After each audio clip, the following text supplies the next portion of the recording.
Hey guys, Pazu here, welcome back to Belladonna. Ooh, so we're exiting the dungeon now, and I mean laboratory. Another note to read. Oh boy. More letters. Has he figured it out yet? You mean have we figured it out yet? I see now that my suspicions have been well grounded, albeit aimed in the wrong direction. Belladonna is not seeing another man, she is seeing a woman! What? Oh, I'm convinced that it must be that maid. Claire, whatever her name might be, she and Belladonna are up to something, I'm sure of it. And to think of all the hours I'm stuck down here, caught up in my dreadful work, leaving them free to roam and left to their own devices upstairs. Of course, they have found each other, only living things in this whole castle besides me and my week-long rabbit. They have it all figured out. When I come up at night, they act all innocent, keeping the mutual secret from me as a playful game. But as soon as I descend into the laboratory, they are in each other's arms again. But what can I do? The progression of events are beyond my control, just like my work. I slave away in my ghoulish endeavor, making progress every hour but never getting anywhere, and simultaneously Belladonna is slipping away from me, further and further for every night, and yet nothing ever changes. Should I confront them? Storm up there, hoping to catch the two in the act? Take back the life that was mine, the wife that was mine? No! I have no reason for my silly suspicions, no evidence whatsoever, merely a thought stuck in my brain refusing to leave. So I remain passive as always, and each new day is one more where I am unable to make an action, unable to change my wretched situation. Oh god. Wow. You know, at this point, I think he is the one who killed Belladonna. He killed his own wife. Alright. A couple of cogwheels on the floor. They must have fallen off the mechanism when the door slammed shut. I wonder if I can put them back. What a strange door. No handle or keyhole. It seems to have some sort of opening mechanism. Oh, I know. It's a secret entrance hidden behind a bookshelf. Only I'm on the other side of it and see only the back of the shelf. So her memories, they are coming back. Okay, I see a shadow here. There's a key. There used to be a key. This is the nail from which I skillfully lifted the basement key. Oh. This is the nail from which I skillfully lifted the basement key. Oh. Nothing happens. Okay, the sockets here. Let's put the cogwheels back. This one on top. Rectangle. Triangle in the middle. Not yet. Not yet? What do you mean? This one first, the square. Now the triangle. Alright, this should work now. Aha! Getting out. Ooh. This looks like the dining room. And there are more journal pages. There are 2 of them in this room. The label says Dr. Wolfram von Trauerschloss. So this is the man who brings the dead back to life. He looks as though he would have been handsome once. So that's your husband. The one who's still alive. It's a mortar. And a pestle, too. They seem to belong here, but I'll remember where they are in case I need them another time. Okay. A big and heavy candlestick. It looks like there used to be 2 of them. One on each side. Yeah, I see a shadow there. Missing candlestick. I wonder where the other candlestick is gone. Could that be the murder weapon? Alright, journal page here. The murder weapon! I think I'm overthinking. Could that be the murder weapon? My imagination is running wild. Alright, journal page again. The doctor is losing it. He's just scribbling down nonsense by now. What will he do if he ever acts on his wild suspicions? It is clear to me what I must do. I am now convinced beyond any reasonable doubt that my wife is unfaithful. They still hide it very well, her and that housemaid, but my logical mind tells me that there is no other explanation. For countless hours I have pondered the situation, and the more I think about it, the more uncertain I become that my judgment is correct. These countless hours are hours I could have spent thinking about my work. It is clear to me that I will never be able to fully concentrate on the puzzles at hand as long as my thoughts keep creeping back to my wife and her new lover. This is the very reason that my research is progressing at such an agonizingly slow pace, so it is clear to me what I must do. Belladonna herself is a person who I want back into my life, so I cannot punish her. That leaves her lover, the young maid. She is unimportant, and it is she that must go. Oh, I could fire her and throw her out of the household, but I fear this world not resolve anything. The two of them would still know each other, and they could write secret, forbidden love letters or meet up at scheduled rendezvous. No, it is clear to me what I must do. I must get rid of the maid for good. A plan is already taking form in my head. In the greenhouse out back, I keep a lot of plants and herbs.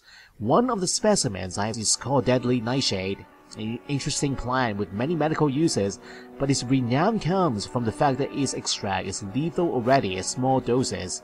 Preparing a powder from this poisoned plant is not at all problematic. Getting the victim to ingest the dose will be a challenge, but I expect to have ample opportunity. They are not aware I know the truth, and thus suspect nothing. The maid will fall ill, and within a short time she will die of seemingly natural causes. No one will be the wiser concerning the true circumstances of her demise. Deadly Nightshade is merely the common name for the plant. Its scientific name is Atropa Belladonna. The symmetry strikes me as beautiful. The poor girl, strayed too close to Belladonna, and that will be the death of her. Okay, I have a question now. Am I playing as Belladonna herself or the maid? Could be either of the two, so I guess we'll find out later on. Yes, she could be the maid instead of his wife, Belladonna. The name on the plaque is Lucas von Trauerschloss.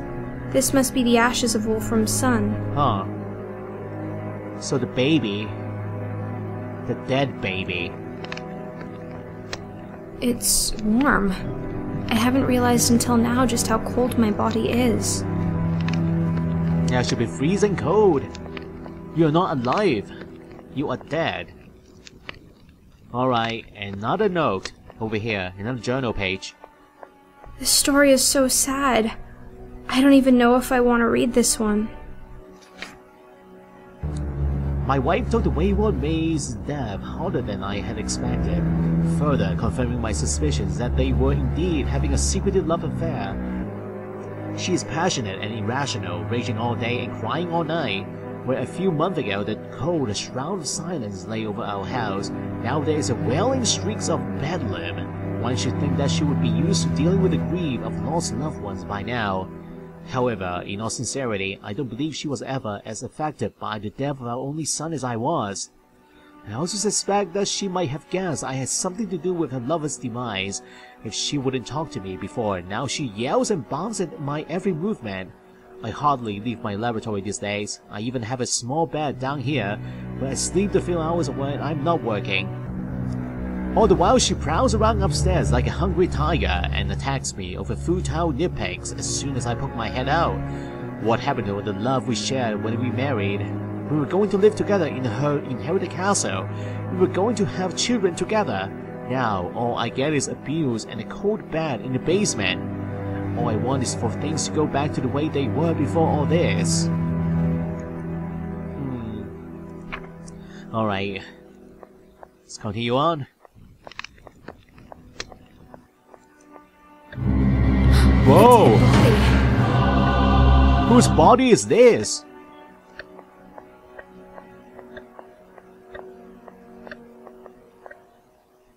It's the body of Dr. von Trauerschloss. He's dead. And what's more, he's been murdered. But who could have done this? There must be some clues around. Okay, I see the candlestick here, the murder weapon. The missing candlestick. And it seems to be the murder weapon. Okay, you know what I think? I'm playing as a maid. And the wife found out about this murder, and so she had her revenge. She killed her husband, the scientist. The body is still warm. He cannot have been dead for much longer than I have been alive. Did he have to die for me to live? Yeah, I think I am the maid. The back of his head has been cracked open by a heavy blow. He couldn't have seen the attack coming. He was dead before he knew what happened. So, he trusted his assailant then? Was it me? How could I have that no be? memories from my life before. Maybe it was I who killed him. But then, how was I brought back? Yeah, it's not possible. Blood is flowing from a wound in his skull. I wonder if he was alive when he was killed, or if he was just a mechanical cadaver like me. There is no clockwork or artificial parts that I can see. But how can you tell? Well, he looks human. At least he doesn't have the winding key at the back of his head. Oh, piece of string? There's something in his pocket. Oh, a key! It's a small, delicate key. He kept it in the pocket closest to his heart. I wonder what it unlocks. Alright, and the hand. These are the hands that give life. Talk about meeting your maker. Alright, journal page again. There's a letter clutched in his hand.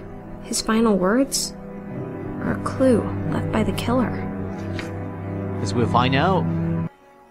Over the course of a sleepless night, I have thought through my next course of action from every possible angle, for it is indeed time for me to take action again. Even with the troublesome maid out of the way, I see little chance of getting my old Belladonna back. If anything, she's worse now than ever before. But I have an idea, one that kept me awake all night. I have come very far in my research by now. I can now fairly predictably create living creatures that are stable enough to not spontaneously die again. This is consistent through many different species of animal. I have noticed something peculiar though. The return to creation seems strangely vacant and sluggish. It is as if although the body is brought back to life, the soul is forever lost. The creation is perfectly functional and responds to stimuli just as if it was truly alive, but the mysterious spark of will seems to be missing. I know no other way to describe the phenomenon. This bothered me before, but now I cannot help to think that this might suit my needs. Isn't it precisely the strong will of my wife that is causing all my problems? There is no need to be poetic with flowers this time. I'm in no short supply of lethal substances in the laboratory, and poison suits my needs well as it leaves no physical trauma on the body. I would still need to make incisions in the corpse to replace internal organs with clockwork parts. But stitching together surgical cuts is much simpler than trying to repair unhealed bodily damage. The integrity of her visage is priority. To extinguish Belladonna's current life and give her new one. To bring her body and mind back, minus soul and free will, a beautiful, obedient automaton, a mechanical doll with all the functionality of a woman, but who is responsive, and does what she's told. That, my dear future reader, would truly be something. I think it is high time I try my revivification process on a human subject. Did the doctor use a maid as his first human subject or not? And if so, the wife could be still alive at this point.